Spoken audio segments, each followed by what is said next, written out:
Déclic Lecture Montessori est une application qui s'adresse à des élèves de grande section, voire de CP, en tout cas à des élèves qui commencent à décoder. 4 activités sont proposées. La première s'appelle Déclic. Vous avez 5 images d'objets dont les noms se composent d'une ou deux syllabes simples.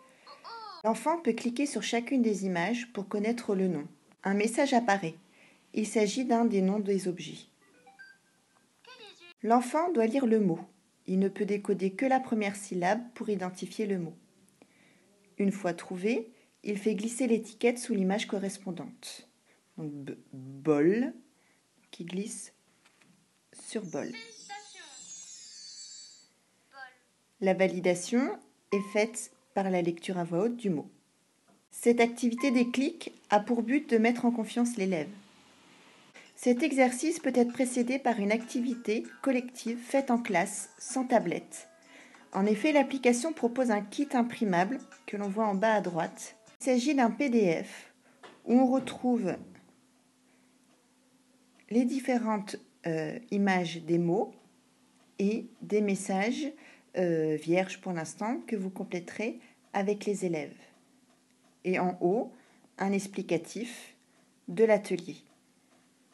La deuxième activité, Imagimo, est similaire à la première, mais avec une multitude de mots. Une fois de plus, on peut cliquer autant de fois que l'on veut pour entendre le nom de l'objet. Oh, tu as reçu un nouveau message.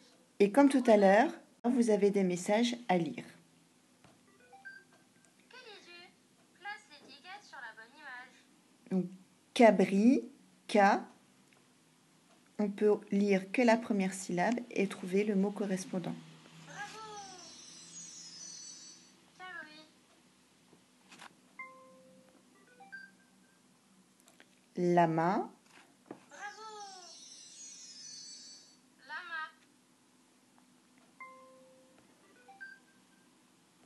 et Tipeee. Félicitations. Tipeee.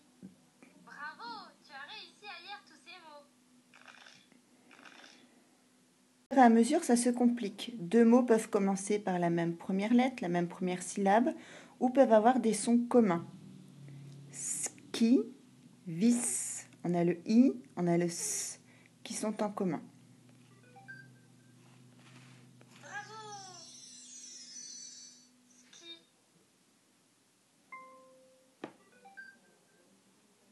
Bravo! Vis. On peut avoir aussi des mots de 3 syllabes.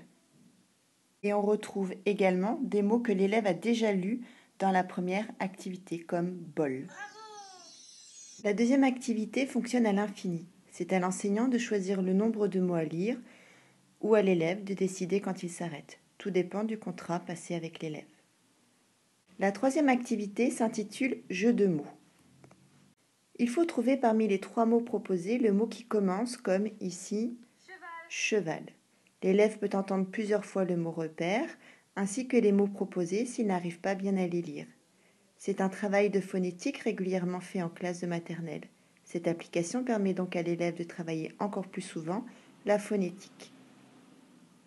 On fait donc glisser le mot près de l'image. Si c'est juste, on voit apparaître le mot repère et l'élève entend la lecture des 2 mots et peut vérifier la correspondance des graphèmes. Donc cheval commence comme cheminée. Bravo! Cheminée commence comme cheval. Trouve le... Il y a donc 2 niveaux de jeu dans cette activité. Un premier niveau où l'élève mène un travail de discrimination des sons en écoutant la lecture des mots, et un deuxième niveau où l'élève lit les mots représentés pour trouver le mot qui commence pareil. Cette activité fonctionne comme pour la première à l'infini, et on retrouve également des mots utilisés dans les activités précédentes. Enfin, la 4e activité est un jeu de rimes, activité également très courante en maternelle. Cette application permet donc à l'élève de s'entraîner davantage et en autonomie. Lutin. Si je choisis le mauvais mot, ils vont me le redire pour que je vois qu'il y a une erreur. Vélo. Bravo! Butin rime avec lutin. Enfin, le dernier bémol, c'est qu'il n'y a pas possibilité pour l'enseignant d'avoir un regard sur les mots que l'élève a réussi à lire ou pas, et si l'élève a utilisé l'écoute des mots ou s'il est passé directement par la lecture. Il faut donc voir cette application comme une possibilité d'entraînement supplémentaire, soit en autonomie ou en collectif.